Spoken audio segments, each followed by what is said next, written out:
Alright, well, welcome everyone. My name is Keenan Kimbrough, like I said earlier. Like Sherry was saying, I was here the first year for Leadership for Life, and I loved it. I had a great experience. You know, they blessed me with so much stuff, and they even made a poster of me. It's around here somewhere. Not too sure, but I still reminisce about that poster, you know? It's important stuff. It might have moved. I think it's important stuff. Important stuff? Okay, I'm going to check out before I leave. You know? So I just want to tell you a little about myself. I should be a senior, but I actually withdrew 2014. So technically I'm a junior right now, majoring in mechanical engineering. I'm from Pittsburgh, PA, and I actually had a freshman internship at General Electric in Pittsburgh, where I worked as a quality engineer. A sophomore internship with General Electric, where I worked in upstate New York, upstate New York, as a design engineer. To be honest with you, I learned at that internship that I did not want to be truly an engineer. I just wanted to have a degree. So, because it really wasn't the best environment for me. But, you know, other than that, enough about me. Let me talk while I'm here. So, I want to congratulate you guys for taking the first step in your life as college students to actually being in this program. Like, I think this is, you guys are just so awesome. Like, I just appreciate you guys so much because, like, you guys have enough wisdom and understanding to actually know that what you want in life, this can actually help you further your life and further your progress in anything you want to accomplish in life. So, let's just give a round of applause. We go through life, you know, at a young age, trying to decide what we want to do in life. You know, when I was younger, I wanted to be a basketball player. I wanted to be an NBA. You know, my dad told me, unfortunately, like, Keenan, you're too short. You know, you can't get an NBA. You know, little did he know that I dunked on a 9.5-foot rim, but I still couldn't be an NBA. I understood that. So, following this further, you know, we all have different things we want to do in life. And, you know, why not do it now? Like, a lot of people talk about, when I graduate, I want to go travel the world, I want to go do all this, I want to go do all that. You know what? But why not just do it now? Like, why not? Like, some people say why, I say why not. You know, I actually don't remember the quote that I came from, so don't quote me on that. So, why not do that? So, my objective is to teach you guys and try to help you guys out to just do stuff now while you're in college. You know, for example, I'm going to tell you a little bit about myself. You know, I love helping people. And when I withdrew, I gained a lot of weight. I gained 40 pounds, and I lost it because before all this, I had a 6-pack, I had an 8-pack, and I thought I was the man. You know what I mean? But when I gained that weight, you know, I felt insecure. I didn't feel right. I didn't feel like I was the same Keenan I used to be, and I just didn't like it. So I ended up losing my weight in 3 months. And after that, I thought to myself, I was like, you know what? You know, there's a lot of people in this world that are battling with issues with weight and are just battling with different things in life. So let me just make a video to actually just help people out and see what happens with it. So I went on my iPhone and I recorded a video that was 7 minutes long, and it was titled "How I Lost 40 Pounds in 3 Months." So I did that, and I edited it on my iPhone using iMovie. It took like 8 minutes. I think I was actually on a conference call at the time too, so I was just multitasking a lot. But I posted a video on YouTube. Well, actually, I sent to my friends, and they approved it. And I posted a video on YouTube, and then I got so many positive so much positive feedback. It was enormous. Like, it was just crazy. Like, I had people send me 3-page paragraphs telling me how I changed their lives. Like, you know, Sam. They even told me, Keenan, bro, you changed my life. You know what I mean? And stuff. And they were telling me, Keenan, I want a new video about how to be in the gym. I want to see you in the gym working out. I want to see you lifting weights. I want to see you running. I want to see you doing all this stuff. You know, that started thinking to myself. I was like, you know what? All this stuff sounds pretty good and pretty great, but all this doesn't mean anything if you're not motivated to do what you want to do in life. So then I made a new video called Motivation. And in Motivation, I talk about how I motivated people, how I'm self-motivated, and how I use that to actually accomplish my own goals. For example, when I was younger and I was 5 or 6 years old, I used my mom, God bless her soul, you know, well, she's still here, but I'm just saying God bless her. But she taught me scripture, you know, become a Christian. She taught me scripture, telling me I can do all things through Christ strengthens me. You know, so I was like, I am not, I can do all things, you know, just listen to her and stuff. So then I got older, and I went to, had a football, I was in football, and my coach Terry, who actually is the assistant head coach at Penn State right now, who's my school coach. He's an awesome man, he's just a great man. He used to tell me, Keenan, he used to tell me and Hakeem actually, because he's on the football team too, he used to tell me, you know, if you quit now, you quit forever. You quit for the rest of your life. Don't ever quit, because quitting is addictive. It is addictive. I'm telling you, if you quit in basketball, if you quit in the gym, you'll quit when you're outside, when you're working, you'll quit on your family, you'll quit on everything in the world. I'm telling you, it's the most addictive thing in the world is quitting. You know? So then, another thing happened was our friend Daryl, he died, okay? And it made me think about different things about life and death and different situations regarding that. He told me, he used to always say, he's like, Keenan, Hakeem, you actually have life right now. You actually can breathe. Daryl would actually kill to be able to breathe right now. Like, you actually have an opportunity to make an impact in the world. Like, really think about that. Like, you actually at Penn State, even though it's Penn State University Park, it's Penn State Altoona, but still you're at a college that is amazing. You're not at a community college, you're at Penn State, like, you're in this beautiful room, you have a fireplace, you have this, you have all this stuff, and like, make the most of it, because a lot of people there's people like dying in Africa, there's people dying here, there's people struggling trying to eat, but yeah, we over here, we have a comfy bed, we have so many glorious things in this world that we could just excuse me. We can just use this to make an impact in life, and it's just amazing what we have. So use that to your benefit. So following this further, I use that as motivation, and then when I got older, I actually used poems too. So not only that I have scripture, I have quotes too. Like, my favorite quote is sometimes it's always wise to look ahead, but difficult to look farther than you can see. So that's a favorite quote. And my favorite poem is called "Don't Quit."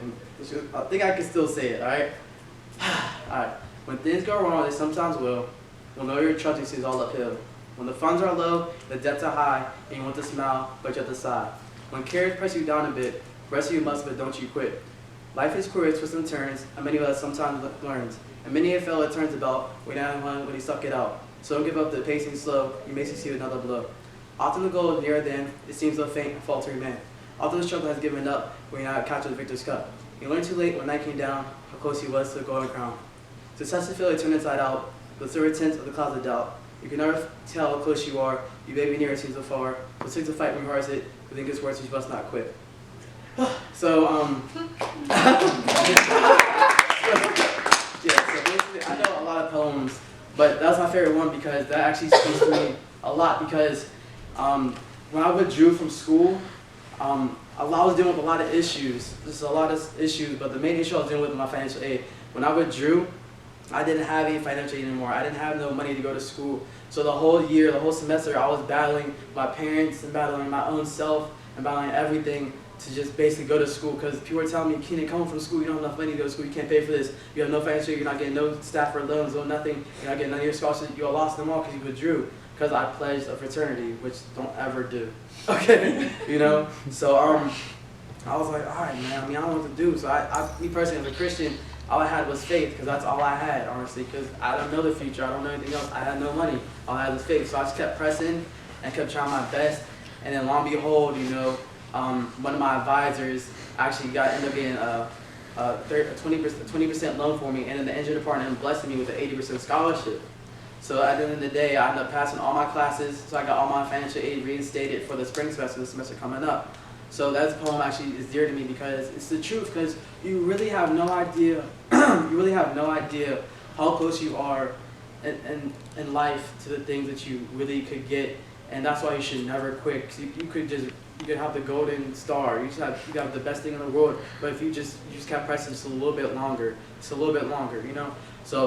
don't quit. Next thing I want to talk about is while you're in school right now, try your best to just maximize every opportunity right now. Like, for example, at State College, we have a media tech, it's actually my mom's going right now. It's actually, we can rent cameras and stuff. Actually, I rented my GoPro and my cameras for my videos, different things like that. So you have different, you have Sherry, you have Tony, you have Brittany, you have all these different resources here. You could just use them. Just use them to your best advantage to help yourself out. Because I know a lot of people are talking about you're going to be an entrepreneur, right? Yeah. Okay, so be an entrepreneur now, man. You know what I mean? Like, that's basically what I am, but I'm selling dreams, Let me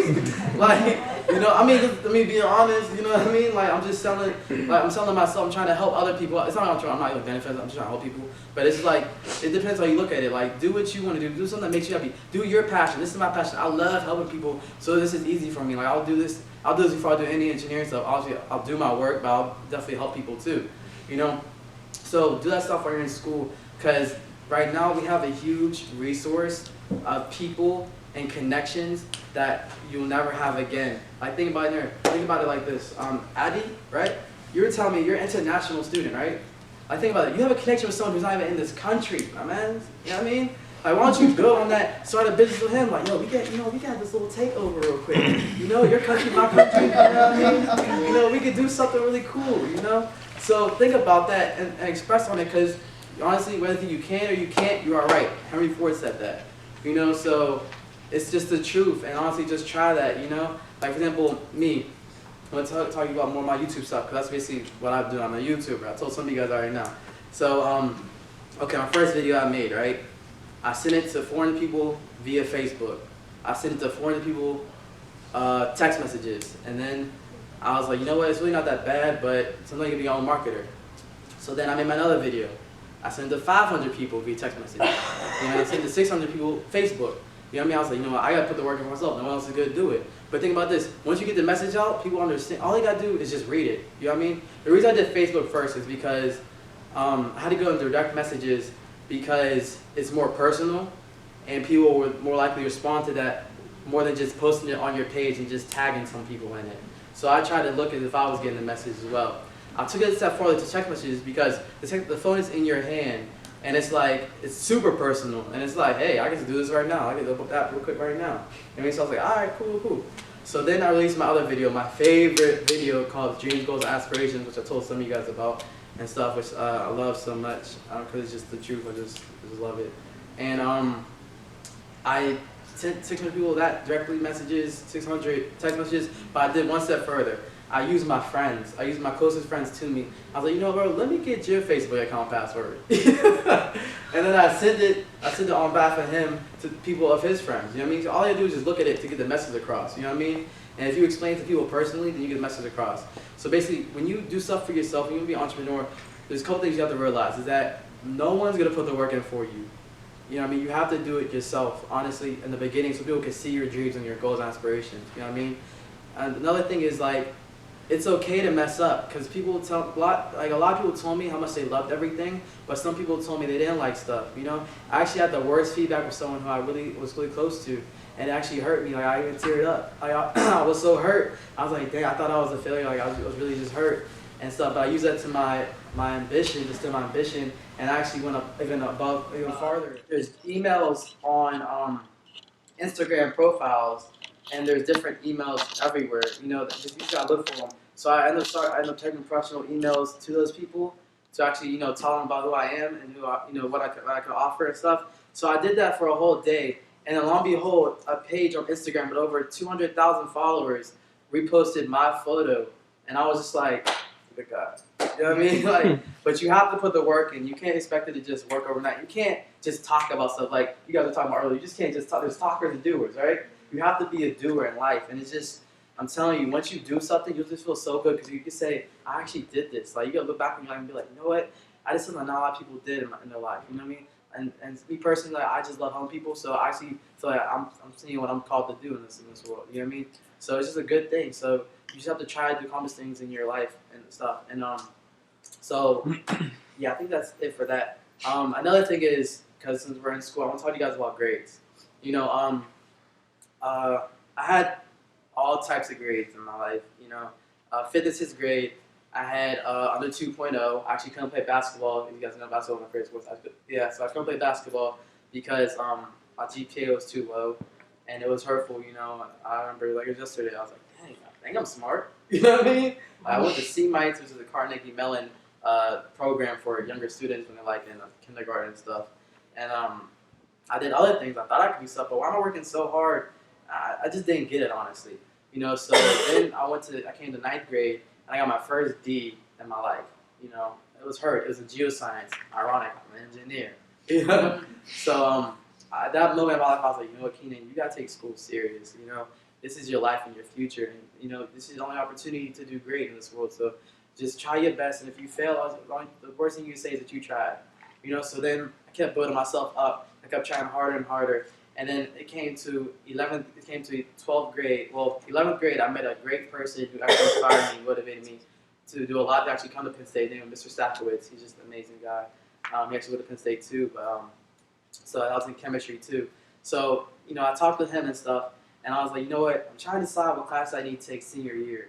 You know, I'm at a 2.99, but, you know, I want to take easy classes so I can get a 3.0 so I can graduate with honors. Just like everyone wants to wear them cords. You know what I mean? Everyone wants to wear those cords. So, you know, I talked with him, and I talked to God. I was like, you know what? I'm just going to take that, not take the L, but But I'm just gonna try with delayed gratification of my life and try to take harder classes because I know I'm gonna be an engineering student at Penn State and I need to be prepared for that stuff. So that's what I did, and I took AP chemistry, I took physics, I took calculus 1, I took some other classes, but ultimately I came up short and I graduated with a 2.9996. You know, so it was unfortunate. I was upset, but I was like, you know what? Not again. Not happening again. You know what I mean? So I came to Penn State Altoona. I was like, all right, man. I walked in here. I was like, you know, let me see what this place is about. You know. So freshman year, I took calc, hardest class of my life. I don't know why they make math classes this hard. And but you know what I mean? You feel me? You know what I mean? So I was like, you know, let me just drop this class. You know. So I ended up dropping the class, and I ended up passing. Yeah, with a 3.6, and 3.6 that semester. But then following year, I had an internship at GE, and you know, I thought it was pretty cool. You know, I was freshman internship, like barely no one gets a freshman internship at GE, so I thought it was cool. So I was inspired. I came back the next year. I was like, you know what? I never had straight A's in my life, so let me try to get straight A's. So basically, what I did was I worked hard. I honestly slept in a couple of times. Not gonna lie, I missed class. You know, we're human. We make mistakes. You know, but I came down to the finals period, and I had all straight A's. But you know, it's boring because you know how finals go. You go either way with finals. You know what I mean?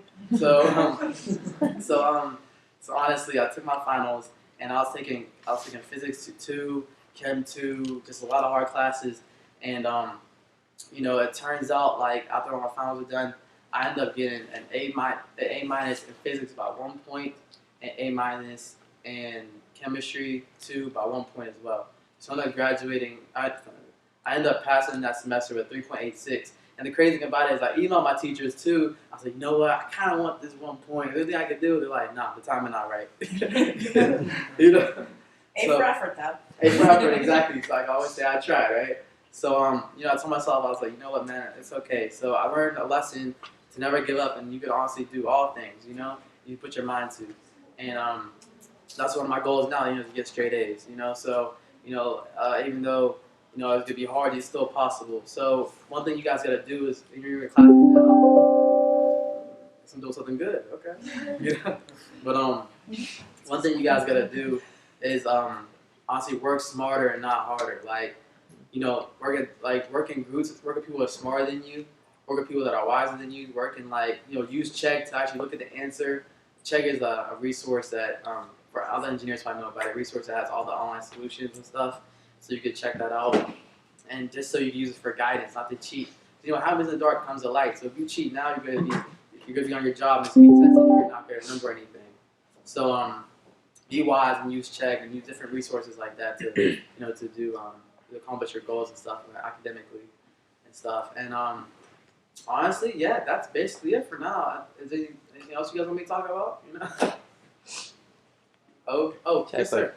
Did you get involved in like any other organization stuff while you were here? Altoona? Mm-hmm. I was involved in CSA, you know, ASME, and I was involved in NSBE, but NSBE is National Society of Black Engineers, but I was up at State College, so I actually traveled up there to actually do things and stuff like that, and yeah, what's that? Yeah, that's about it. I wish I was more involved, but I want to make sure my grades are right, honestly. Oh, my mom's here. Yeah, and stuff, but yeah, I'm good.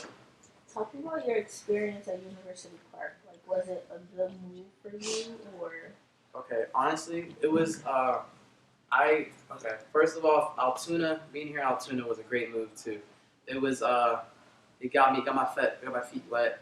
It made me understand what it's like to be a student and to be in a small classrooms and to actually be a leader on campus. Like, you know, I was on the treasurer for CSA and stuff. So that helped me out to go to State College. So State College in itself is a whole other monster, you know. But if you use it the right way, you'll be fine. But it's just that you have to be wise. A lot of distractions, like everything, like the fraternity stuff. There's parties all the time.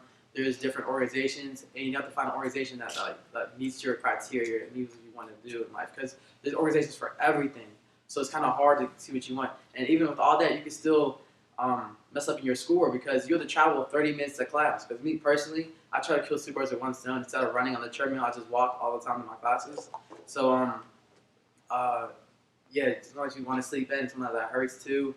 Professors honestly are like the same, if not easier. Because I know as an engineering major right now, like they're pretty easy, you know, like a little bit too easy. I'm actually like, this real, you know? So but yeah, overall I love State College and I love Altoona, and I feel like I made the right decision coming here first and going to State College. Deborah. So it's kind of a relatable story actually. Like you said, like you wanted to get straight A's one semester. I made a very close attempt during that last semester. I had calc was the only thing in my way. And I was going to the final coincidentally, and I was like, so what do I need to get an A? He's like, you need 104%. And I was like, well, that's lovely. He was just like, listen, if you get 100%, you'd be really close. If you get 100%, I'll give you the A. And I was like, you got a deal. I'll get it on the final. And I missed it by 1 point. You got a 99 in the final? And he went, I went to his office and he was like, you didn't get 100. And I was like, God, So, a big question is, how did you stay motivated that next semester to go back and try to get those same or at least attempt to get straight A's again? To be honest with you, I'll be honest with you, I wasn't. It took so much out of me that I just kind of wanted to chill and just relax and just live a little bit. Because honestly, I thought getting straight A's would make me happy. Everyone thinks that, but honestly, it did not make me happy. I was sitting there on my couch like yesterday, looking at my grades like, I got 3.86. I'm not happy. Why am I not happy? You know what I mean? So I was like, let me just find more out about life to actually understand what I'm missing in life. You know what I mean? So my objective was to get straight A's. I didn't get straight A's, but I feel like college is more than just grades. It's about living. It's about learning about yourself. So yeah. So honestly, I wasn't motivated. I forget what GPA I got, but it wasn't that good. You have to think about why that's your goal, and it's always good to reassess and change your goals. That may have been something that was really important at that time, and if it's not anymore, that's okay. Yeah. You might decide, no, my time is better spent doing X, or I got so close, it's good enough. You know, I'll be honest, I'm sitting here listening to this, and I remember in college, I wanted a 4.0 before I graduated. I was determined, I was close so many times, I was determined my last semester I was going to get a 4.0. I don't remember if I did or not.